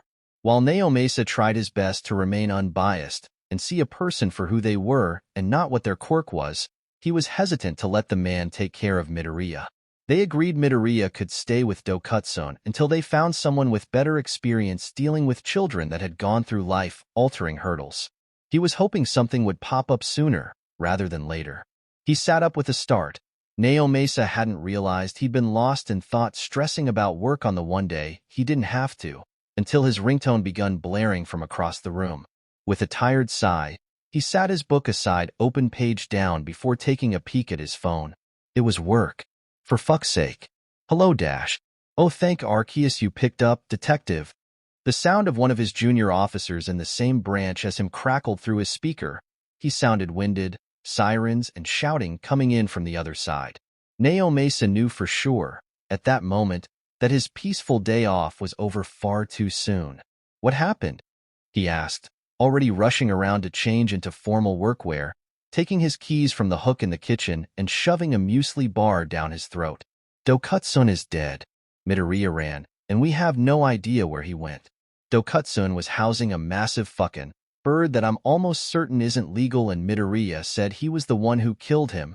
If 𝗵𝗄𝗄𝗧𝗵𝗲 was anyone else, he was sure his brain would have imploded with the atomic information bomb thrown his way. But he took it slowly, listening carefully and connecting each point together in a mental pinboard. His junior was rattled, jumping from one point to the next in such a way it was difficult to keep up with. Right. He mumbled past the 𝗬𝗪𝗠 oats in his mouth, already out the front door and racing down the steps 3 at a time. I'm on my way to 𝗬𝗂𝗁's house. Let me get in contact with the heroes and be sure they're on the lookout. Is there anything else I should know? His junior turned away from the phone, his voice too quiet over the panic in the background that 𝗵𝗄𝗄𝗧𝗵𝗲 couldn't hear what was being said. 𝗵𝗃𝗧𝗫, he said that it wasn't just 𝗬𝗂𝗁 he killed. You know that guy we sent him to after his suicide, the mortuary? 𝗵𝗄𝗄𝗧𝗵𝗲 nodded, realizing he was speaking over the phone before affirming. Takashi Kohei, yes, I remember. His junior shouted something over the blaring sirens before continuing. 𝗵𝗃𝗧𝗵𝗲 killed him too. 𝗵𝗄𝗄𝗧𝗵𝗲 felt his temple throb. Why was a case never straightforward and simple? Okay, do you know which way the kid ran? 𝗵𝗄𝗄𝗧𝗵𝗲 started his car, connecting his phone to the Bluetooth before pulling out of his allotted parking spot and racing through the streets. Towards the west side, where all the beachfront factories are, where all those rundown offices and apartments and all that jazz. We've already sent out an emergency case to all nearby units. No dice. 𝗵𝗄𝗄𝗧𝗵𝗲 stopped at a red light, running a stressed hand through his short hair. All right, keep me updated. I'm going to talk to 𝗎𝗪𝗧𝗫. The junior agreed, hanging up with a quick goodbye. What do you want? The deadpan voice of the underground hero rasped through his speakers. 𝗵𝗄𝗄𝗧𝗵𝗲 felt a small smirk tug at his lip despite himself. Are you available at the moment? He asked, There was a thud on the other side before. Eraser sighed. I am now. What happened this time? It's the kid, Midoriya Izuku. 𝗬𝗪𝗄𝗧 is dead, and we've been told Midoriya is the one who did it. There was a muffled curse. Right. I'm guessing the kid's gone rogue. That's why you're calling me. He ran off. Officer Igarashi managed to get some information out of him before he fled. He's headed west side, towards the industrial zone. Eraser sighs. You want me to find him? It wasn't a question. They both knew what he wanted. He's just a kid. He doesn't deserve to go through this alone. He needs a support system. 𝗬𝗪𝗍𝗂 trails off, but Eraserhead gets the hint. On my way. Let me know if anything big comes up. I'll be in contact. Eraserhead hangs up, leaving 𝗬𝗪𝗍𝗂 alone with his wired thoughts. He turns down the road into the neighborhood. He could already hear the sirens echoing in the night. 𝗬𝗪𝗍𝗂 spotted a few houses with their lights on, heads peeking out from behind curtains. As much as he'd like to stop and explain the situation to these poor, clueless people, he had somewhere to be and no time to spare. It would have to wait. Izuku stumbled deeper into the alleyway, forearm long since numb and mind silent and screaming all at once. The dried layers of blood tingled and prickled uncomfortably at his skin, like a second skin. He made the mistake of scratching once already and learnt quickly he'd simply made it worse, the dried blood pulling at the wound and starting the blood flow all over again. Izuku wasn't sure how he still had blood to spill after that day. He'd long since lost sight of Cracker. The bird took off from the light pole as soon as Izuku made to stand, struggling with the force of his own weight. He'd watched wearily as the bird flew away, disappearing over the top of the building he was leaning against. He sighed. They're probably looking for me. He is a wanted criminal now. After all, it would be beneficial if he could find somewhere to stay, preferably with a roof. But at this point Izuku really couldn't afford to be picky. He'd search around, find somewhere with no foot traffic and relatively hidden from the authorities, sleep there for the night and hope he isn't found. Where exactly that is, Izuku isn't sure yet. He stumbles around for quite a while, peeking around corners and staring through windows, hoping to find somewhere free of cameras, people and any machinery that may suddenly start up and scare the shit out of him. Not that Izuku thinks that would happen. He's sure the workers are very responsible people that wouldn't leave machinery that would just start lying around. He would prefer it if his body stayed intact, though. That would be a nice bonus. Izuku almost tripped over the lid of a garbage can sticking out from the shadows rather inconveniently when he heard it. A startled flap of powerful wings and the quiet curse of a voice. Izuku spun around to stare at the empty streets, eyeing the rooftops and streets cautiously. He backed away, deeper into the alleyway, and pressed his back against the wall beside a giant steel wheelie bin, squeezing himself into the shadows. It didn't take long for the sounds of footsteps, quiet and something Izuku very much would have missed if he wasn't actively searching for them, but no doubt there. He stifled his breathing against his palm, pressing deeper into the brick wall. He felt a twang in his shoulder where the claw marks were jammed up against the rough surface. Midoriya? If you're here, let me know. I'm not going to hurt you. I'm a hero. It was an unfamiliar voice, rough and obviously exhausted. But they clearly knew his name, and Izuku really didn't want to go to jail yet. So he stayed silent and hidden. He watched the man clad in black, with a gray scarf around his neck, stalk past him. His eyes were glowing a startling red. Izuku was sure that if the man turned his head, the glow from his eyes would highlight Izuku's shaking form. Something about the man was familiar, and if what he said was true, then no doubt he must have been an underground hero, a limelight hero Izuku would have pinpointed at even a cursory glance. Izuku tried to think back on the different underground heroes he'd done research on, but his mind came up blank under the tension in the air. The pressure to stay away far too debilitating to do anything else. The man's swirling figure paused at the end of the alleyway. Turning to look down the street, it opens up too. He sighs. Izuku physically slumps over in relief as the hero makes to leave, before suddenly, those piercing red eyes stare directly at him. His eyes narrow. Izuku startles as the man takes a step towards him. One hand on his scarf waving around his figure, fascinating. Izuku wants to know if it's a part of his quirk. The other is raised up in front of him, less reaching out to him and more in a placating manner. Izuku stiffens, shuffling out of the shadow into the middle of the alley, so he can make a break for it if need be. It's good to see you safe, kid. The stranger takes another step forward, quick to backtrack as Izuku takes 2 steps back in response. Okay, I'll stay here as long as you stay there. Can we talk? He, much to Izuku's complete and utter disbelief, sits down on the dingy alley floor. Coated in at least 5 different questionable substances, he hopes the man doesn't expect him to do the same. Izuku isn't sure whether the man is an idiot or blindly trusting in stupid teenage children. All Izuku needs is the right distraction, and he's out of there faster than the man can process it. The man seems to ignore that possibility, legs splayed out in front of him. Although one hand remains twisted within his scarf, Izuku knows he's seen this man before. He should know his name. But Izuku's mind continues to draw nothing but blanks as the man continues speaking. You aren't going to jail, kid. We're going to get you some help. Proper help this time. The man shifts to the left slightly. Izuku narrows his eyes warily.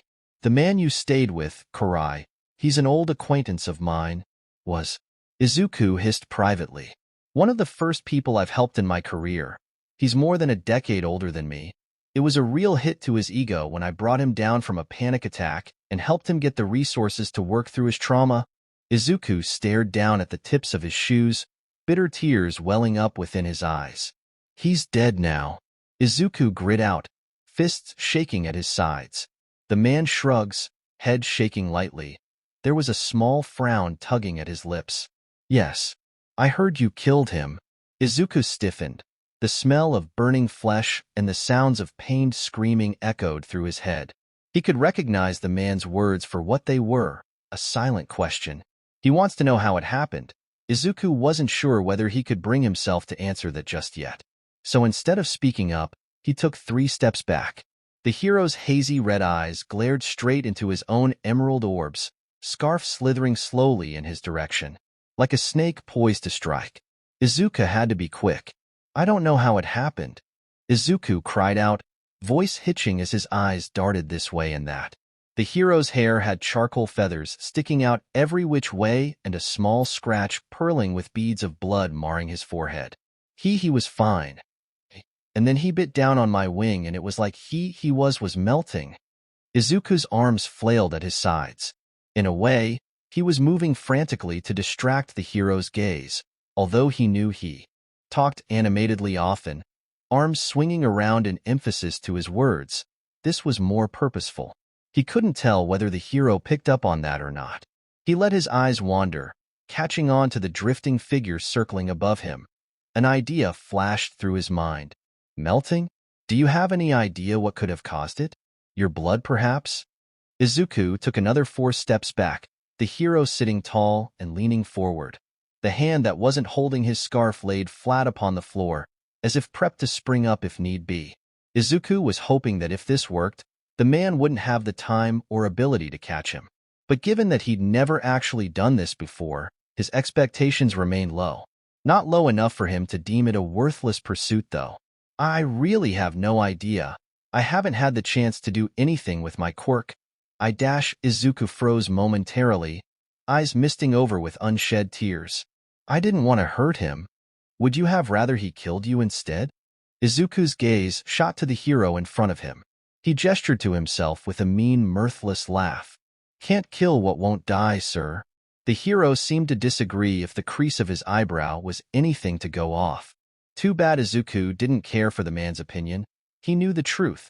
The fact this stranger refused to see reason made his resolve all the more stronger. You're still dying, kid. Your quirk allows you to walk it off like a scrape. That doesn't justify a reason to allow yourself the pain. He leaned so far forwards he was practically kneeling before Izuku. You still feel it, right? That gave Izuku pause, mulling over his words with a grim expression. Death doesn't hurt, sir. Izuku settled on his response. The hero raised a questioning brow. What does it feel like, then? He sat back on his ankle, his quirk still in effect. Izuku could feel it in his gut.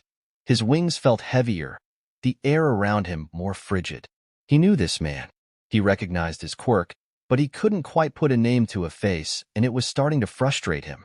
He wished he could tear his own mind from his skull and dig around for the information himself. He wouldn't, of course, but the imagery sent a brief flash of something hot and fizzing up his spine. It feels like nothing at all, Izuku muttered. What about the pain that pushes you to that point? And Izuku thought back once again. Phantom pains burning down his back, along the ridge of his nose, seeping into every crease of his body. He felt like he was being crushed alive under the weight of 1,000 burdens. It burns. Izuku took one last step back, the walls caging him, and opened up to the empty streets. The hero lunged for him after a moment too long as realization hit. Izuku only needed that one moment. His wings beat, dust and loose feathers clouding the air around him as he took into the skies, fell a few meters, picked up height again before plummeting once more. He shook side to side, like a leaf in a hurricane. He tilted dangerously close to the side of an office building, using his hands to push him back away and flapping his wings wildly. Miraculously, the motion of flight seemed ingrained into every fiber of his being, picking up stray wind currents like he'd done it 1,000,000 times before. The force of the wind in his eyes was enough for tears to slip free. He evened himself out, let out a little whoop as he dived. Picking up speed rapidly, he veered to the side, in between two buildings before popping out on the other side with a flourish. He spun around like a pin missile, smacking into a window with a plunk before dazedly pulling away and landing on the roof just below it. His wings swept up the dead leaves and wrappers littered around as he shakily landed on his feet, tripping forwards and face planting directly into the concrete floor with a grunt. "Ouch," he mumbled, rubbing at his throbbing nose. The world was suspiciously silent around him, apart from the occasional rumble from a car sailing by. He peeked over the closest edge of the roof, the streets around him well lit with street lamps, opposed to the empty, dull streets of the factories and worn-down office buildings. He whipped his head around, looking out at the horizon. He could see the buildings he'd come from, not too far from his area, but much further than he thought they'd be. His spur-of-the-moment flight felt brief, hardly long enough for him to get past a few buildings, and even then he struggled. He could feel the pulsing of pain against his forearm and hip, suspiciously warm and wet. No doubt bleeding once again. Despite the pain, despite his heaving chest and gasping breaths from exertion, a subtle twinge of excitement flared to life within his chest, like the tiny little fires dancing within his feathers. He was tired, miserable, and aching all over, sticky with blood, sweat, and tears, yet still found the strength to let a wobbly smile stretch across his face. Timid, unsure, and incredibly guilty, but a smile nonetheless. He stood up, knees almost giving out from underneath him and stomach rolling in protest. He felt the strain of using muscles he'd never worked a day in his life, but the exhaustion felt good, fulfilling like nothing else ever had. He glanced down at the footpath below, back out at the horizon with no sight of anyone in pursuit, before testing his wings with a small shake. They flapped lazily at his side, stretched out and shimmering. He took a breath, tipped forward, and let himself fall feet first towards the ground. He let out a startled little yelp before his wings spread out at his sides, tugging him up and floating from side to side in small jerky movements. They caught the breeze whipping at his face and allowed him safe, albeit shaky and stomach-rattling, landing on the footpath. His wings drooped at his sides and Izuku felt his body groan in protest, something he'd have to work on, but that's besides the point. He could fly. Izuku stared up at the building he jumped from, looming above him like a bad omen, and smirked his triumph. He was exhausted, and his shoulders were weighed down by the stress of the past 2 months, but he had hope for a better future, where he could become the hero he's always wanted to. Sure, he was a wanted criminal, who's likely to have his face plastered across all news outlets by the morning with an active warrant for his arrest. But there was a chance now. He'd figure something out, fix the disaster that his life had become, and be the hero he'd always dreamed to be. Like All Might. Or maybe not All Might. It felt wrong to idolize the hero who made his quirkest views very shamelessly clear. Instead, he'd be a hero even better than All Might. One that children like him could look up to for support and guidance. He'd become a hero and prove everyone who ever doubted him how wrong they were. He should probably sort out this whole killed a couple people thing before it squandered his chances. Or was it already too late? Could he even hope to become a hero after killing someone? Killing Korai? Surely his dreams wouldn't be crushed mercilessly before he could even properly start. If he showed his face anywhere in public, he was certain he'd be arrested on the spot and sent to jail for the rest of his life. A murderer and a villain. No, that can't happen. He'd lay low for now. Wait for the major buzz to die down before even trying to move forward into the world of heroics. There was hardly anything else he could do. It's been 3 months. Not that he's been keeping count as the days passed by. 3 months and 26 days to be exact. He wasn't keeping track.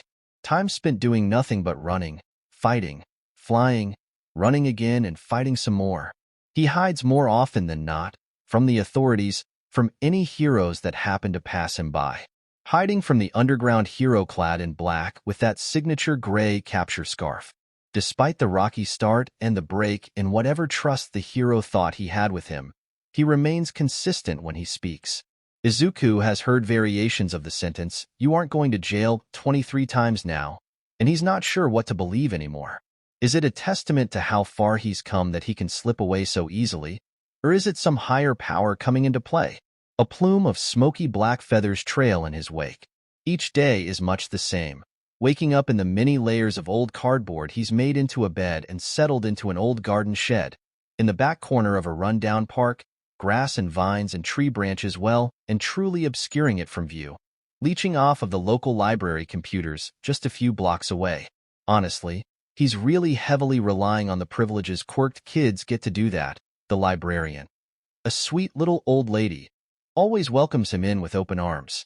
She doesn't ask questions, doesn't try to see what he's doing, and doesn't demand he have a library card, merely offering some water and a cookie ball before sending him on his way with free rein.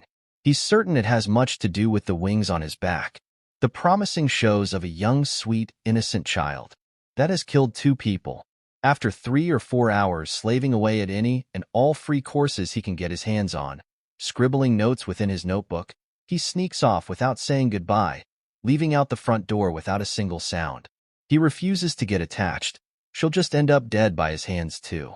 2 people's lives have ended at his hand. Despite his shiny new quirk privileges, they only take him so far if he can keep up appearances. If strangers see him and their first thoughts are, what a powerful hero he'll be someday. So well-mannered and sweet, and not that small child hasn't showered in weeks. He can get away with pretty much anything, within reason of course. He'd never ever attempt to steal things from anyone. He's picked up babysitting jobs here and there, where he respectfully uses the showers after the children have been put to bed, earning some pocket money for essentials like food and clothing. Although there are working water fountains he can drink from in the park, he's bought a cheap plastic 1-liter water bottle to keep with him and fill up daily. His shoes are worn down from use. The soles peeling and his bag is barely hanging on within an inch of its life. But Izuku does not class those as essentials.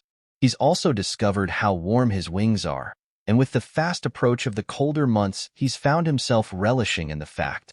Wings wrapped tight around his body like a weighted blanket deep into the night. Izuku often catches himself staring at his feathers. Something dances within each quill, like a tiny pale green fire.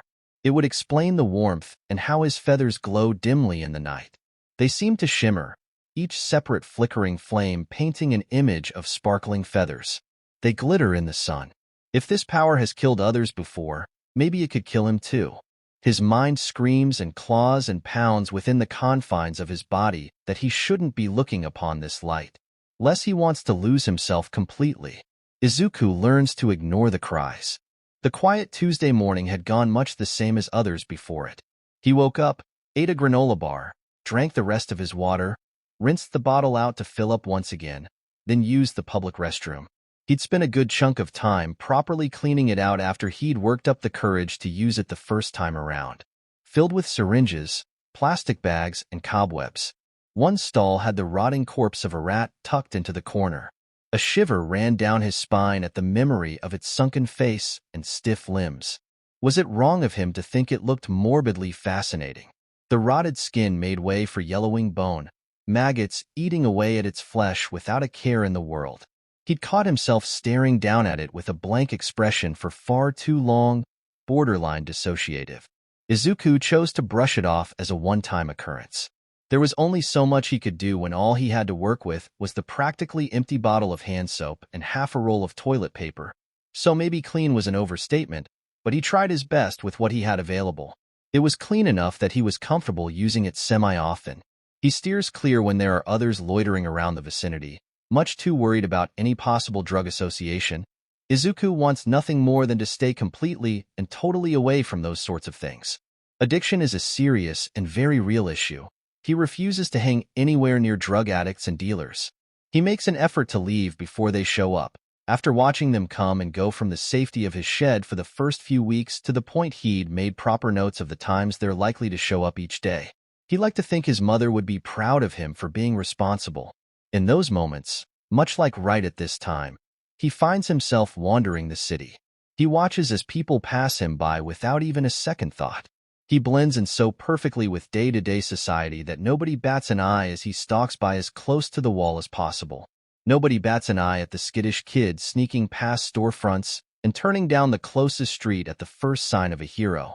There's only been one instance he had to run away from a hero that got too close in such a public setting, dashing past crowds of drunk partygoers and slipping through the closest club entrance with the flow of people. The doorman hadn't even noticed him, too busy pushing back a couple of teenagers flashing obviously fake IDs. That was also the day he'd finally gotten his head on straight and saw past the sheer panic at having the familiar underground hero actively searching for him. That capture scarf, the pitch-black jumpsuit, the glaring red eyes, and the wispy gravity-defying hair. Eraserhead, he'd realized with a start. The underground hero chasing him through the city was none other than Eraserhead. His quirk, Erasure. Any aspects of a quirk that weren't a mutation will be cancelled out upon Eraserhead, drawing his sights upon you with his quirk active. Izuku was truly fascinated with the technicalities behind it. It would explain the chill that settled uncomfortably in his chest and along his spine whenever Eraser was chasing him. It's partially how Izuku could tell the exact moment the hero had set his sights on him. That, along with the blaring warning alarm that goes off in his head whenever somebody sets their sights on him. And despite how familiar the warmth his quirk brought has become, Izuku loved how the screaming in his brain died down. The constant stress staring back at him from the darkness of his mind burns out. It leaves him almost lethargic. He doesn't stress about the fire burning within each individual feather on his wing. No, he doesn't because it's not there. The fire fizzes out as soon as those red eyes turn to him, and Izuku relishes in it. Like a nice hot shower on a freezing winter day. But that's not here. Neither there. Today, he's determined to stay away from the park for as long as possible. An unassuming Tuesday night is the perfect cover for a high-sought-after dealer to hook up his countless customers. Izuku knew this particular person led back to something far bigger, more dangerous than a dealer just trying to make some money off of people in the grips of addiction. Something much more sinister. Something Izuku has been determined to stay as far away from as possible. He wouldn't be willing to touch that even with a 10-foot metal pipe. He slumps over, shaking the thoughts from his mind, watching as the lights from billboards and stores still open for late-night business paint pictures upon the rain-soaked roads. The wet weather gearing up for the upcoming months of desolate, dry, bone-rattling cold. It was nothing but a light shower now. The chilly breeze pushed away by the warmth emanating from his wings. He picked at a loose thread in his sweater, a comfy pastel yellow knitted sweater he'd picked up from a thrift store a couple blocks away from the park he resides. It was warm, soft, and cheap. A perfect find, if he did say so himself. There's a limp to his step. After a skirmish not even 15 minutes earlier after a large man with a canine mutation quirk caught his scent. He seemed intent on carving Izuku a new mouth in a direct line to his stomach, but Izuku was small and nimble, easily able to slip away and flutter off to the rooftop across the street before any real damage could be done. Safely away from the man's reach. Despite his hasty retreat, the man had still gotten the jump on him, dragging him into the alleyway as he passed by. That alone earned him a nasty bruise on his shoulder. The man got a good swipe at his calf as he flew away, as well. It left 2 jagged gashes from just under his kneecap to just above his ankle, a steady trail of blood soaking into the black pants from his school uniform. He'd been meaning to buy new pants soon anyway, so it wasn't the worst possible outcome. Although, he glanced over his shoulder at the single red footprint he's leaving behind him in a gruesome trail. Maybe he should wrap it properly before heading back. He ducks into a corner store, refusing to acknowledge the bored high schooler working the register, and beelines it for the back shelves. He glances around. It seems he's made it to the cosmetics section. Makeup, toothpaste, toiletries, and the likes line the shelves. A quick check along the roof tells Izuku there are no indicator signs for what is in each aisle. That's fine, though.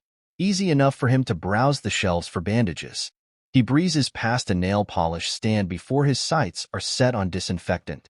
He shuffles past a burly figure who's deliberating between betadine and a label he couldn't quite read with the way the man's hands engulfed the small bottle, and picks a roll of bandages off the display next to him.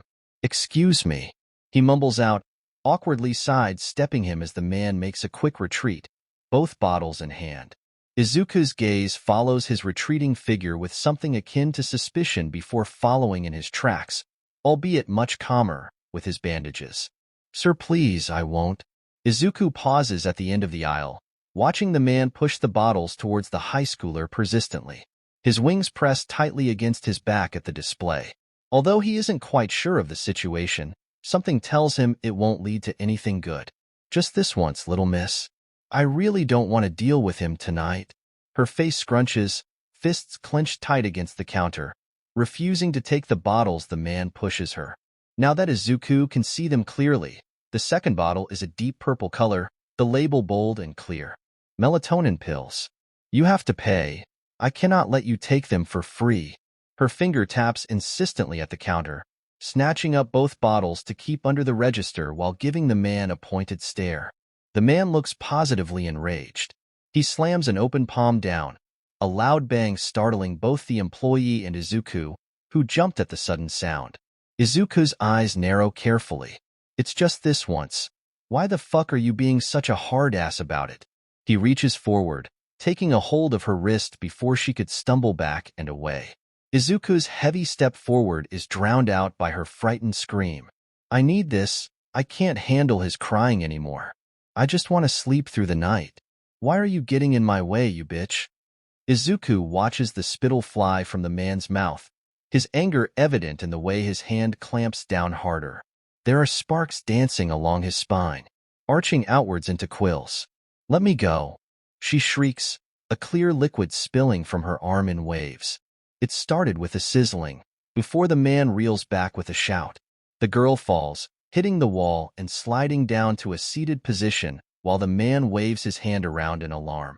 She clenches her wrist to her chest, breaths heaving into gasps. "You fucking whore!" As the man goes to jump the register, Izuku felt a fire clawing in his chest, hot and dangerous. He races forwards, wings outstretched into an impressive display. He pulls the man back by his shirt with enough force to send him rocketing into the sunglasses stand. Ignorant towards the glass and plastic now littering the floor, Izuku stalks forwards, his wings splayed out at his sides. They curve forwards, feathers puffed out and flaring a dancing green light. He takes one look at the man's dazed face before bringing his heel down straight into the man's crotch. His dingy shoes are more than enough to deliver the pain he'd intended. He leaned his weight against that foot, twisting cruelly as the man cried out, tears and snot dripping in lines down his face. The electric quills on his back spark out as he flails. Izuku watches on blankly, like a spectator in his own body, as he rocks forward, tugs the man's head up by his spiky yellow hair, and stares straight into his eyes. "You are lower than dirt," he states, simply and matter-of-factly. His mouth twists into a snarl as the man whimpers under him.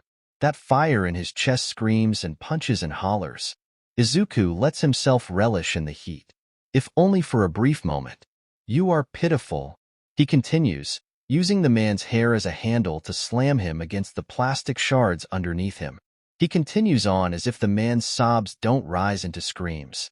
"You are nothing," he finishes. One last tug reveals the blood now pooling from the back of his head. Izuku can see plastic sticking out from his hair, painted crimson. The man sags in his grip, eyes rolling back into his skull as Izuku drops him onto the floor. He stands up from his limp body, staring down at him with a menacing glare before his mind catches up to his actions. His hands almost immediately start to shake. He takes one step back, and then another, until his back is pressed firmly against the counter behind him. He looks down at the spots of blood on his hand with wide, unseeing eyes. I didn't. Izuku's stuttering is cut off by a squeak behind him. His head snaps around to face the young cashier, staring up at him with wide eyes. He returns her stare with one of his own. He pauses, a knot of anxiety squirming within his throat. He can't think of anything to say to the young woman with pink skin and yellow eyes. She has little swirling horns growing from her hair, and he wonders privately what her quirk could be. Despite his inner turmoil, he's saved from responding when she jumps up to her feet, making a break for the door to her right. Izuku assumes it leads into a back room. He cringes.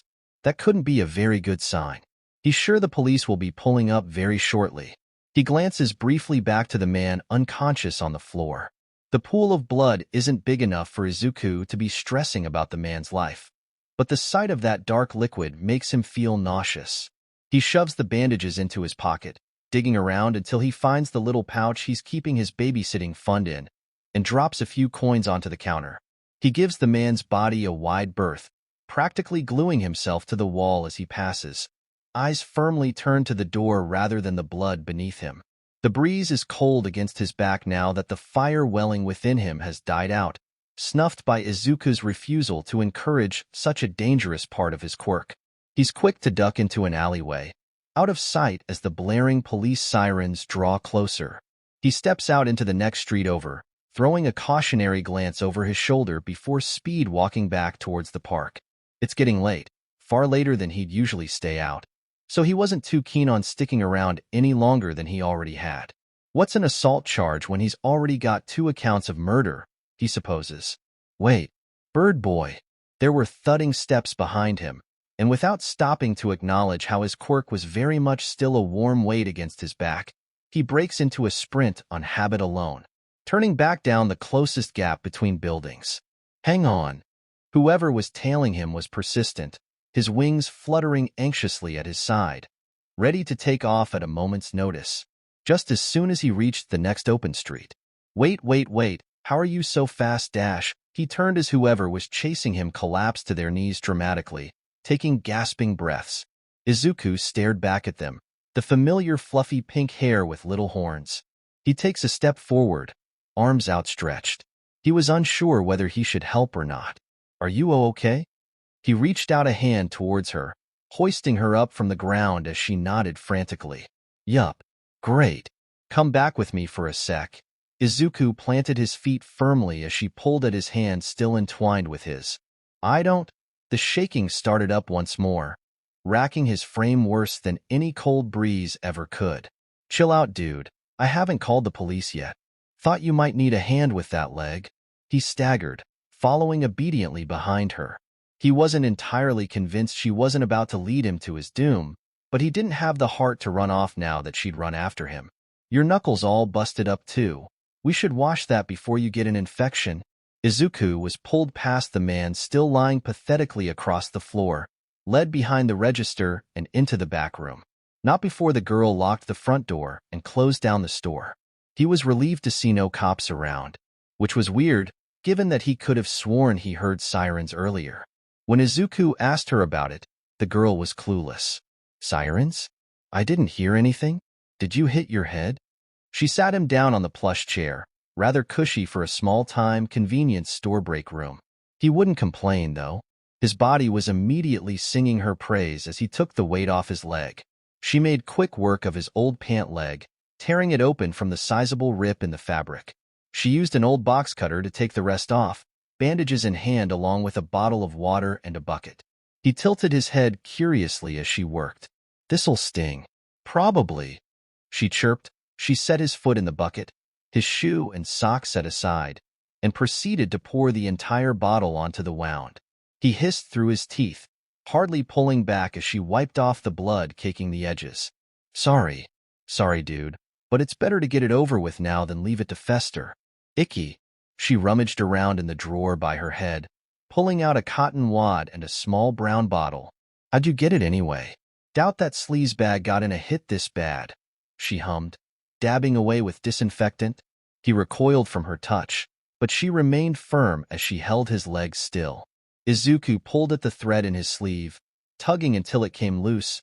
He stared down at it for a second before he wrapped it around his finger, pulled it loose, then wrapped it around again. Over and over in a repetitive motion. The fog in his mind slowly cleared.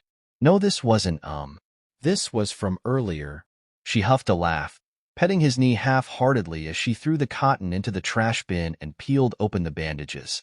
Obviously, bird boy. You have a habit of beating every douche you come into contact with or something? Izuku grimaced. No? She shot him a look, not very convinced. However, she seemed to catch on that he didn't want to talk about it, so she backed off. Patting his knee one last time before standing up, he glanced down at the clean white bandages haphazardly wrapped around his leg, secured with a few pieces of medical tape. His head tilted to the side. Thank you, he mumbled, avoiding her eyes to instead take his foot out of the bucket and dry it off with the tissue handed to him. He sucked in a breath as it came away bloodied. The girl gave him plenty of space to stand, but seemed to be shuffling from left to right. He waved her away as he stumbled over himself, kneeling down to tie his shoelace. I'm fine now, thanks, she groaned, slumping over dramatically. Izuku raised an eyebrow in her direction. I should be the one thanking you, she exclaimed, throwing a wild gesture towards the cracked open door. I really owe you one, bird boy. He slowly nodded his head, not entirely convinced he didn't make the situation 10 times worse by beating a random guy unconscious, but he'd take her word for it. That guy comes around almost daily, trying to get shit for free. He's never tried to grab me before tonight, though. Izuku caught her eye for a brief moment. Her smile was genuine as she laughed. I'm lucky you were here. I don't know what would have happened if you weren't. She stuck her hand out, eyes narrowing as she beamed. 𝗵𝗃𝗍 Mina. Thank you, bird boy, for saving me tonight.